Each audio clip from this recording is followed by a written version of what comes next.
오늘 주시는 하나님 말씀은 마가복음 4장 26절부터 29절입니다.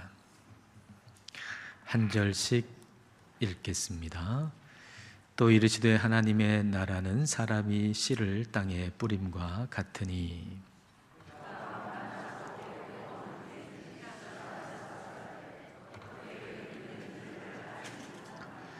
땅이 스스로 열매를 맺되 처음에는 싹이요 다음에는 이삭이요 그 다음에는 이삭의 충실한 곡식이라. 열매가 익으면 곧 낫을 대나니 이는 추수 때가 이르렀음이라. 아멘. 이 세상에 존재하는 국가, 나라가 몇 개인지 아십니까? 검색해 보니까 이 세상에 존재하는 국가, 나라는 어떤 기준으로 하면 195개이고 또 다른 기준으로 하면 200개가 넘는다고 합니다. 근데 이게 몇 개가 있느냐를 아는 것은 우리에게 그렇게 중요하지 않습니다. 몰라도 아무 상관없습니다. 중요한 것은 보이지 않는 나라입니다. 이 세상에 존재하는 보이지 않는 나라는 몇 개입니까? 이걸 아는 것은 대단히 중요합니다. 이 세상에 존재하는 보이지 않는 나라는 2개입니다. 이 세상의 모든 사람은 그 2개 가운데 하나에 속해 있습니다. 하나는 마귀의 나라고 하나는 하나님의 나라입니다. 이 나라라고 하는 거 킹덤인데 말 그대로 킹덤, 킹, 왕이 누구냐라고 하는 거죠. 마귀가 왕이 돼서 통치하는 데 속해 있으면 마귀의 나라의 백성이고, 하나님이 왕이 되셔서 통치하시는 하나님 나라에 속해 있으면 하나님 나라 백성입니다. 그런데 우리 모두는 다 마귀의 나라에 속해 있었던 자들이었습니다. 에베소서 2장 2절 말씀입니다. 그때의 너희는 그 가운데서 행하여, 죄 가운데서 행했다 그런 말입니다.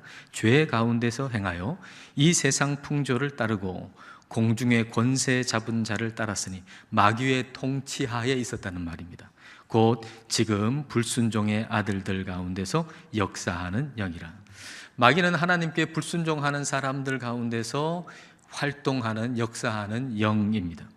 왜 사람들은 하나님의 그 진리의 말씀을 거부하고 하나님을 거역할까요? 왜냐하면 그 사람 안에 그 마귀가 활동하고 있기 때문입니다.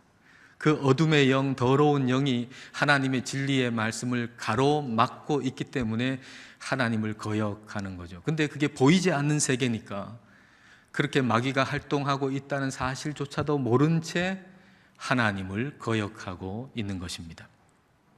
예수님을 믿기 전에는 우리도 그랬습니다. 에베소서 2장 3절 말씀입니다.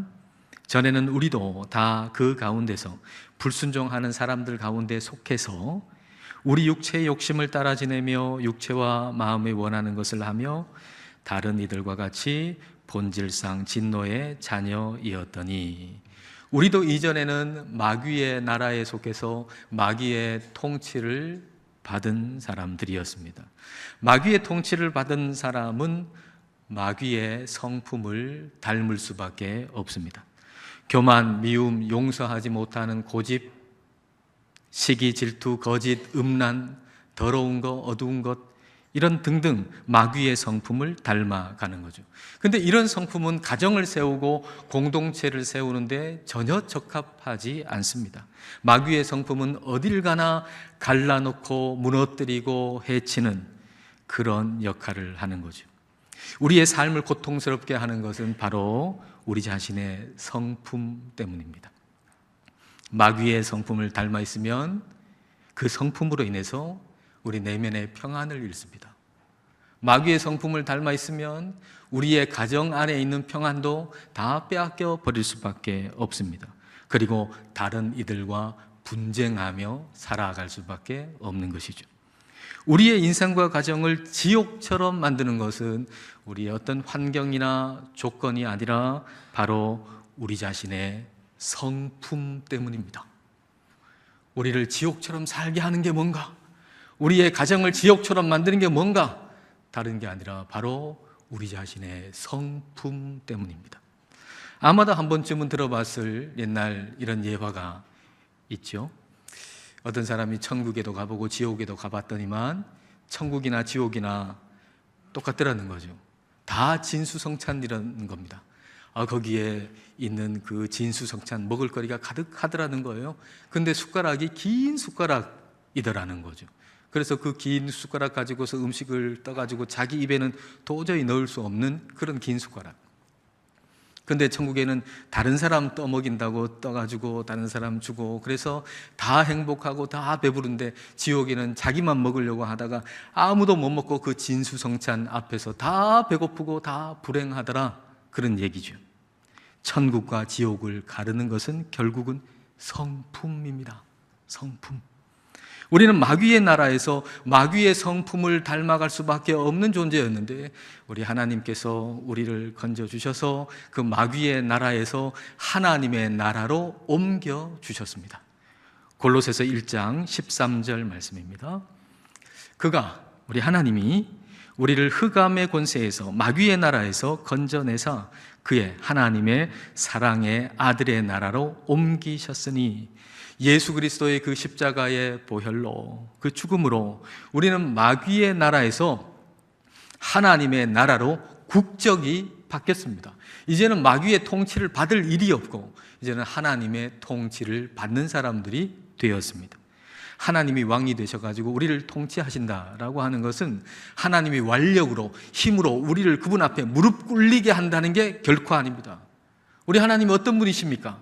하나님이심에도 불구하고 사람이 되셔서, 우리와 같은 사람이 되셔서 이 땅에 오셔서 우리의 모든 죄를 다 지시고 우리 대신 십자가에서 죽으셨습니다. 그래서 우리가 마귀에게 진 그 엄청난 빚을 다 청산해 주셨습니다. 그렇게 우리 하나님께서는 우리를 사랑으로 통치하시고 겸손으로 통치하시는 분이시죠. 그분의 통치는 그분의 성품의 통치예요. 사랑의 통치예요. 겸손의 통치예요. 그래서 하나님의 통치를 우리가 받으면 우리는 하나님의 성품을 닮아가게 되는 것입니다.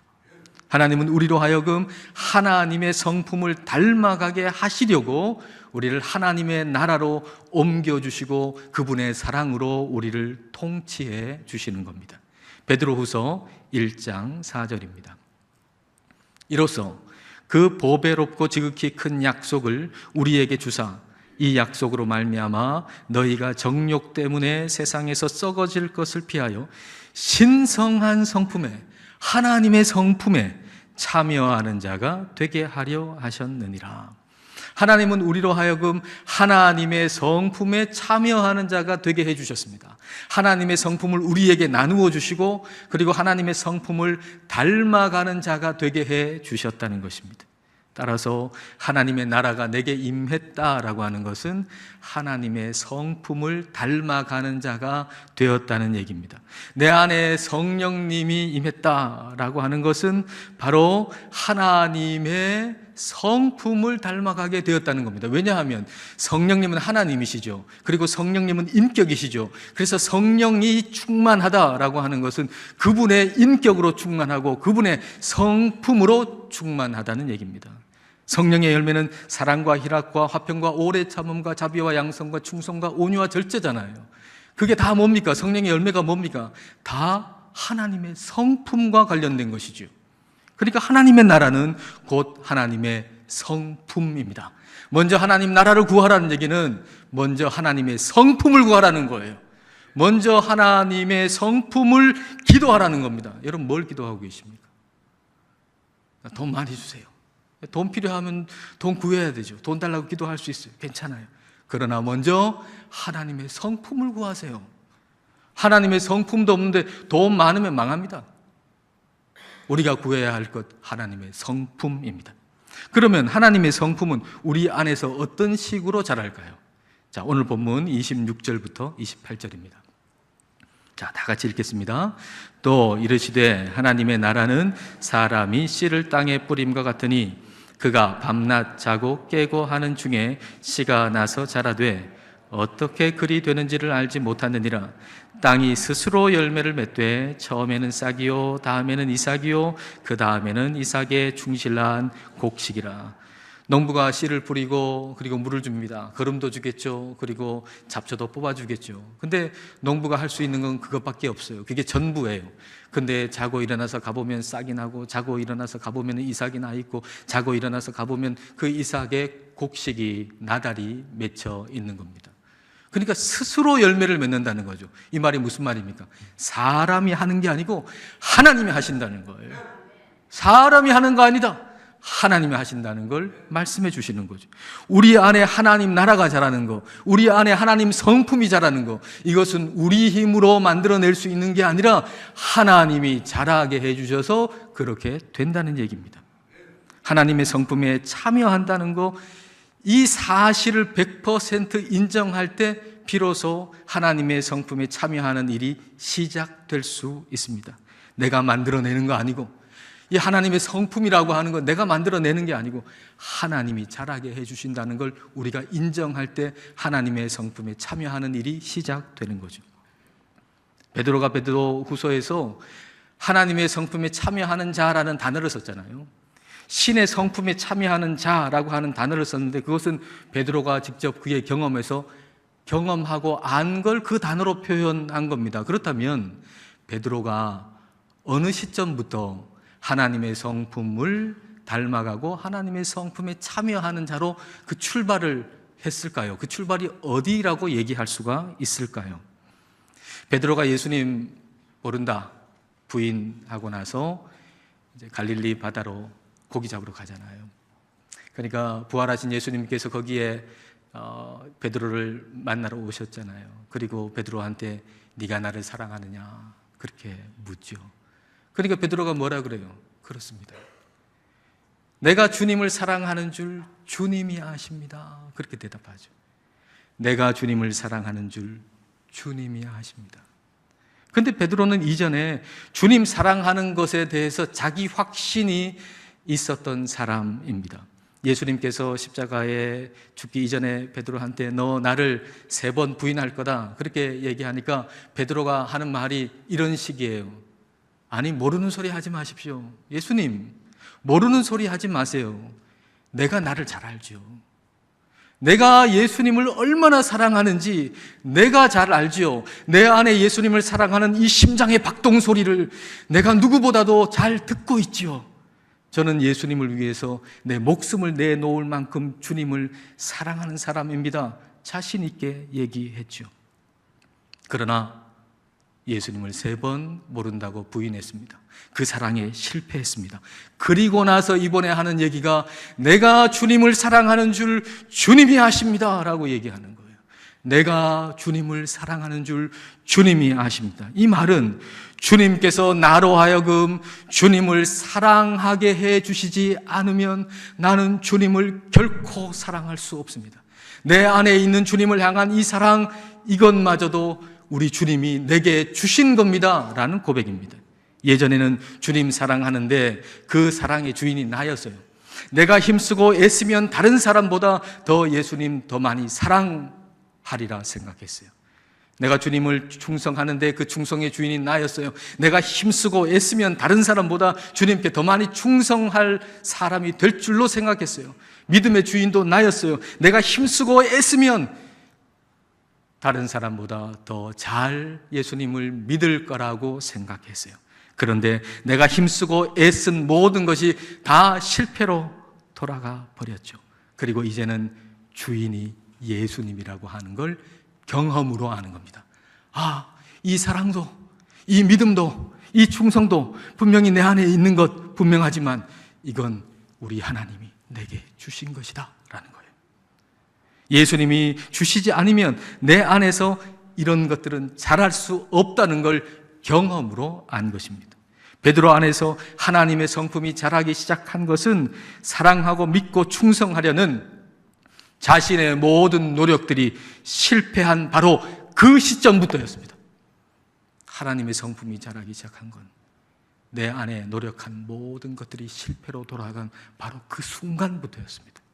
그러므로 우리가 하나님이나 누군가를 사랑하려고 노력하고 애쓰다가 오히려 미워하게 되었고 우리 주님 더 믿어보려고 노력하고 애쓰다가 오히려 의심하게 됐고, 더 충성해 보려고 노력하고 애쓰다가 오히려 배반하게 되었다면 그것이야말로 내 안에 하나님이 주시는 하나님의 성품이 자랄 수 있는 절호의 기회라는 겁니다.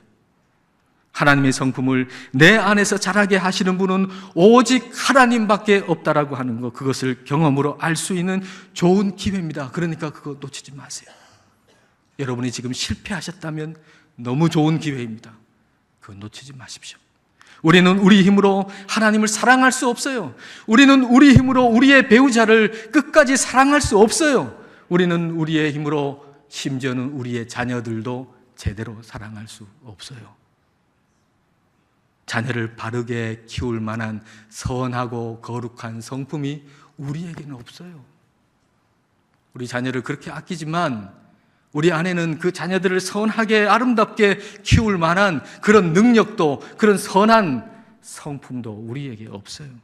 자라게 하시는 분은 오직 하나님뿐입니다. 그러므로 하나님께 손을 내미십시오. 하나님께 손을 내밀고 사랑을 내게 부어달라고 기도하십시오. 하나님의 성품을 자라게 해달라고 기도하십시오. 하나님의 성품이 자라는 것은 하나님이 하시는 일이죠. 그러므로 하나님이 일하는 방법, 하나님의 때를 잘 따라야 하나님의 성품을 우리는 자라게 할 수 있습니다. 하나님이 자라게 하니까요. 그러므로 하나님의 때, 하나님의 방법을 따라야만 우리 안에 하나님의 성품이 자랄 수 있는 겁니다. 28절 말씀, 자, 다 함께 읽겠습니다. 땅이 스스로 열매를 맺되 처음에는 싹이요 다음에는 이삭이요 그 다음에는 이삭의 충실한 곡식이라. 하나님이 자라게 하는 방법이 있고 하나님이 자라게 하시는 때가 있다는 겁니다. 씨를 뿌리고 나서 곧바로 곡식이 나오는 게 아니잖아요. 씨를 뿌리면 그 다음에 싹이 나오고, 또 시간이 흘러 이삭이 나오고, 또 시간이 흘러 그 이삭의 나달이 채워지게 되는 것입니다. 하나님의 방법과 하나님의 때를 우리가 따른다고 하는 것은 인내와 기다림과 오래 참음이 필요하다는 것입니다. 그래서 하나님의 방법과 하나님의 때를 따를 때 그 하나님의 성품, 오래 참음과 기다림과 절제라고 하는 하나님의 성품을 우리는 닮아가게 되는 것입니다. 이렇게 하나님이 하시는 그 일의 순서와 질서를 따라 우리가 순종해서 나갈 때 하나님의 성품이 우리 안에서 자라게 되기 때문에 이걸 싫어하는, 이걸 미워하는 사탄이 우리에게 세상의 지름길을 자꾸 제시합니다. 사탄이 예수님을 시험했잖아요. 그 시험한 걸 통해서 사탄이 어떤 전략으로 우리를 공격하는가라고 하는 걸 알 수 있어요. 사탄이 예수님을 높은 산에 데리고 가가지고는 거기서 천하만국을 보여주고, 그리고 그 영광을 보여주면서 나한테 절하면, 나한테 경배하면 이 천하만국을 다 주겠다라고 얘기합니다. 근데 사실 하나님께서는 예수님께 그 천하만국을 다 주실 걸 이미 계획해 놓고 계신 거예요. 그러니까 사탄이 말하는 것은 하나님의 방법을 따르지 말고 세상의 지름길을 따라라 라고 얘기하는 거죠. 하나님 방법을 따르고 하나님의 때를 언제까지 기다리겠냐? 언제까지, 어느 세월에? 그러니 쉽고 편한 그 길로, 지름길로 가라 라고 얘기하는 것입니다. 그러나 예수님은 하나님의 말씀으로 그 시험을 이기셨습니다. 예수님은 세상의 지름길 가지 않고 하나님의 방법, 하나님의 때 그 십자가의 길을 가셨던 거죠. 순종하셨던 겁니다. 우리는 빠른 성공을 부러워합니다. 여러분 주변에서 빨리 성공한 사람 보면 부럽죠? 어떻게 단번에 저렇게 성공할 수 있나? 어떻게 저렇게 젊은 나이에 성공할 수 있나? 빨리 성공한 사람 보면 부러운 마음 듭니다. 그러나 준비되기 전에 성공하는 것은 이 세상에서 가장 불행한 일입니다. 그 성공을 다룰 수 있는 성품이 준비되어 있지 않은데 성공의 자리에 앉는 것이야말로 이 세상에서 가장 불행한 일입니다. 하나님은 그래서 시간을 끄시죠. 우리가 생각한 시간이 아니고 때때로 너무 더디게 우리를 인도하시는 겁니다. 그분의 시간표가 있는 겁니다. 하나님의 나라는 싹이 나고, 그 다음에 시간이 지나 이삭이 나고, 그리고 또 시간이 지나 거기에 나달이 맺히는 방식으로 일하시는 겁니다. 우리는 기다려야 하고 인내해야 합니다. 세상이 여러분에게 아무리 빠른 길, 아무리 빠른 지름길을 제시하더라도 그게 하나님의 방법이 아니면 거부하십시오. 그걸 받아들여서는 안 됩니다. 우리는 하나님이 주시는 방법대로 하나님의 때를 기다려야 합니다. 그러면서 우리 안에 하나님 나라가 강해지는 거죠. 하나님의 때를 기다리고 그 방법대로 우리가 따라갈 때 내 안에 있는 하나님 나라가 강해지는 거예요. 그리고 하나님의 성품이 자라기 시작하는 겁니다. 내가 만든 인내와 오래 참음이 아니고 하나님이 주시는 오래 참음, 절제, 인내예요. 여러분, 내가 만든 오래 참음, 그거 정말 오래 가지 못합니다. 내가 만든 오래 참음, 내가 만든 인내는요, 한꺼번에 폭발해요. 내가 얼마나 많이 참았는 줄 알아? 내가 한 달, 두 달, 1년, 2년 참았어. 더 이상 못 참겠어. 확 터져버리죠. 그러면 다 터져버려요. 그럴 바에는 조금씩 얘기하세요. 한꺼번에 터뜨리지 마시고. 왜 한꺼번에 터뜨리세요? 그럴 바에는 조금씩 터뜨리세요. 그거보다 더 좋은 것은 하나님이 주시는 성품이 자라는 겁니다. 하나님이 주시는 성품으로서의 인내, 하나님이 주시는 성품으로서 오래 참음, 하나님이 주시는 성품으로서의 인내, 절제, 이게 우리 안에서 자라야 합니다. 허술한 내가 만든 그런 인내 말고 말이죠. 우리는 하나님께서 이 땅에 살도록 주시는 모든 날들 동안 하나님의 성품이 자라는 삶을 살아야 합니다. 마지막에는 하나님의 결산이 있습니다. 우리가 하나님의 성품이 자라면서 살았는가, 그렇지 않았는가 결산하는 때가 있습니다. 29절 말씀. 자, 다 함께 읽겠습니다. 열매가 익으면 곧 낫을 되나니 이는 추수 때가 이르렀음이라. 열매가 익으면 낫을 된다 그랬어요. 추수 때가 있다는 겁니다. 결산의 때가 있다는 겁니다. 지금 여러분 마음대로 욕구대로 산다면 그 청구서가 날아올 날이 있다는 거예요. 그러니 여러분의 육체의 욕망의 카드를 마음대로 긁어대지 말라는 것입니다. 여러분, 신용카드는요, 현금보다 쓰기가 더 편하잖아요. 더 많이 쓴대요. 더 많이 낭비하게 된대요. 왜냐하면 심리적인 타격이 덜해서. 현금으로, 돈으로 어떤 물건 샀어요. 10만 원짜리 샀어요. 그러면 5만 원짜리 지폐 2장 딱 건네주잖아요. 주고 나서 끝이잖아요. 근데 카드는요, 카드 주고 나서 살짝 긁고 나서 또 받잖아요. 얼마나 마음이 편합니까? 그러니까 현금으로 쓸 때는 내가 주고 나서 못 받으니까 이게 마음에 심적으로 상당히 부담이 되는데, 카드는 주고 나서 다시 돌려받으니까 안 쓴 것 같아. 그래서 막 쓸 가능성이 있다는 겁니다. 게다가 청구서는 그 다음날 날아오잖아요. 그러니까 카드를 막 쓰는 거예요. 내 맘대로 화도 내고, 내 맘대로 욕도 하고, 내 맘대로 험담하고, 음란물도 내 맘대로 보고, 술에 마음대로 취하고, 그렇게 육체의 카드를 마음대로 긁으면 안 된다는 겁니다. 어떤 사람은요, 하나님 믿는다고 하면서 예배 자리에 꼬박꼬박 나오면서 육체의 카드를 막 써요. 청구서가 당장에 날아오지 않는다고 안심하지 마십시오. 육체의 카드 내 마음대로 막 써도 아무렇지도 않은 것 같잖아요. 카드를 다시 돌려받잖아요. 내 마음대로 막 썼어요. 내 마음대로 내 욕구대로 살았어요. 근데 멀쩡하게 예배당에 앉아 있을 수 있잖아요. 그렇다고 안심하지 마십시오. 청구서가 날아올 날이 반드시 다가옵니다. 마지막 날 추수 때 심판 때가 있습니다. 우리가 한 일에 대해서 설명해야 할 때가 온다는 거예요. 로마서 14장 12절 말씀 다 같이 읽겠습니다. 이러므로 우리 각 사람이 자기 일을 하나님께 짓고 하리라. 하나님께 사실대로 아뢰어야 된다는 거예요. 왜 그런 말 했는지, 왜 그런 선택했는지, 왜 그런 결정했는지, 왜 그렇게 살았는지, 왜 그렇게 행동했는지 하나님께 다 아뢰어야 할 때가 온다는 것입니다. 그러므로 내 안에 임한 하나님의 나라가 발전할 수 있는 일만 하십시오. 이 일을 해서 내 안에 하나님 나라가 발전할 건가? 내가 하나님 통치를 더 받을 것인가? 그런 일만 하십시오. 하나님의 성품을 자라게 하는 일이 아니면 시작하지 마십시오. 이 일을 지금 하는데 이게 내 안에 하나님의 성품을 자라게 하는 일이 아니라면 그 시작도 하지 마십시오. 혹 그런 일에 지금 가담되어 있다면 즉시 거기서 빠져나오십시오. 지금 여러분의 가운데 있는 그 일이 여러분 안에 있는 하나님의 성품을 점점 줄어들게 만드는 일이라면 당장 거기서 빠져나오십시오. 하나님은 잘하게 하시는 분이기 때문에 하나님을 믿는 우리는 호흡이 다하기까지 계속해서 자라야만 합니다. 하나님 그런 분이시니까요. 하나님의 성품이 내 안에서 계속 자라기를 갈망하십시오. 하나님의 나라가 내 안에서 계속 커지기를 갈망하십시오. 성령님의 명령에 아니요 하지 마시고 예 하십시오. 성령님이 여러분 안에서 뭐라고 말씀하시든지 아니요 하지 마시고 예 하십시오. 그리고 성령님이 기뻐하시면 나도 기쁩니다 라고 고백하십시오. 성령님이 기뻐하시는 그 일이면 나도 기뻐합니다. 그렇게 고백하시라고요. 그러면 자고 일어나 보면 우리 안에 하나님의 성품이 자라 있을 겁니다. 또 자고 일어나 보면 내 안에 하나님의 성품이 자라 있을 것입니다. 그렇게 매일 자라게 될 것입니다. 하나님의 성품이 자라면 하나님의 성품이 모자라서 생긴 모든 문제들은 사라질 것입니다.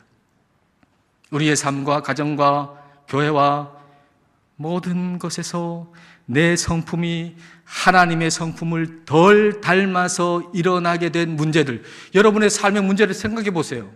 뭐 때문에 그런 문제가 있는가? 내 안에 하나님의 성품이 덜 자라서 아직 여전히 마귀의 성품이 남아있어서 그 문제가 발생한 거 아닙니까? 그렇다면 내 안에 하나님의 성품이 자라면 그 문제들은 다 사라지게 될 것입니다. 저와 여러분 안에 있는 하나님의 나라, 하나님의 성품이 계속해서 멈추지 않고 자라게 되기를 주님의 이름으로 축복합니다. 기도하시겠습니다. 이 시간 기도하실 때 우리의 삶과 가정과 관계의 많은 문제들이 내 안에 마귀의 성품이 여전히 남아있고 하나님의 성품이 모자라기 때문임을 생각해 보십시다. 우리가 하나님의 나라의 백성임을 기억하고 마귀가 준 것들은 예수님의 이름으로 다 거부합시다. 그리고 하나님의 성품이 내 안에서 계속 자라기를 이 시간 함께 기도하시겠습니다.